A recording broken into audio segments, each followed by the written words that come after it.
Bonjour et bienvenue dans cette vidéo. Le XVIIe siècle fut marqué par des traités qui modifieront le visage de l'Europe. Un des plus importants est celui de Westphalie.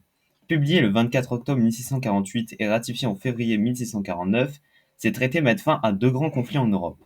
La guerre de 30 ans, impliquant les principales puissances européennes dans le conflit entre le Saint-Empire romain germanique et les États allemands protestants, et la guerre de 80 ans, opposant les provinces unies des Pays-Bas et la monarchie espagnole. Comment va se dérouler la signature des traités et quelles sont leurs conséquences? C'est ce que nous allons voir dans cette vidéo. Depuis 1618, l'Europe était déchirée et exténuée par la guerre de 30 ans. Les princes allemands obtinrent de l'empereur du Saint-Empire romain germanique Ferdinand III l'organisation d'un congrès entre les principaux belligérants en Westphalie.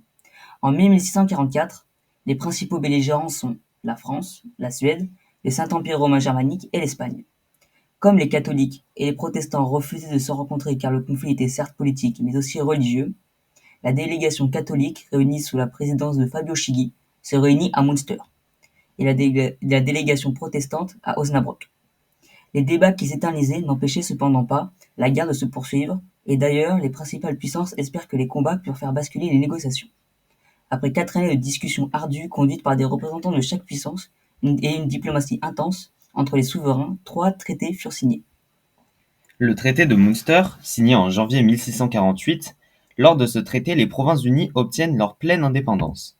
L'autre traité de Münster, signé le 24 octobre 1648 entre le Saint-Empire romain germanique et le Royaume de France, était à l'avantage des Français. La France va obtenir les droits de l'Alsace et annexa officiellement Verdun, Metz et Toul. Ainsi, la France va agrandir son territoire et accroît sa puissance politique en affaiblissant celle de l'empereur romain germanique Ferdinand III. Comme le voulait Mazarin, elle espérait ainsi une paix durable en Europe. Enfin, le traité de Osnabrück, signé entre le Saint-Empire romain germanique et le Royaume de Suède, affaiblit encore l'empire car le roi de Suède, en plus de devenir un prince allemand, réussit à annexer des territoires de l'empire comme Wismar, Brême et à contrôler quelques estuaires, pièces maîtresses du commerce allemand. Le Saint-Empire romain germanique, installé depuis 2 siècles de la dynastie des Habsbourg, fut le grand perdant de cette histoire. Les traités de Westphalie posèrent les bases de l'organisation de l'Allemagne jusqu'à la suppression du Saint-Empire en 1806. Désormais, l'empire se trouva éclaté en 350 États allemands. Nulle initiative, qu'elle soit d'ordre militaire, juridique ou politique, ne pouvait être prise sans l'accord des co-États. Le Saint-Empire fut réduit à une totale impuissance et son empereur exerce seulement un rôle symbolique. L'Empire sera privé de rôle politique en Europe. Le Saint-Empire renonça également à la Suisse qui prit dès lors son indépendance. Du point de vue religieux, les conséquences étaient énormes. Le Saint-Siège perdait de son influence sur la politique européenne. Le pape, alors Innocent X, condamnait les clauses religieuses des traités de Westphalie. Comme chaque prince allemand pouvait désormais imposer sa religion à ses sujets, les relations internationales se laïcisent progressivement.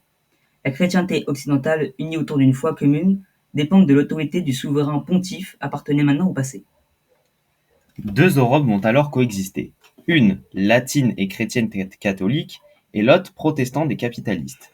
Ces traités qui jetaient les bases de l'État-nation comme socle de droit international perdureront jusqu'à la guerre froide.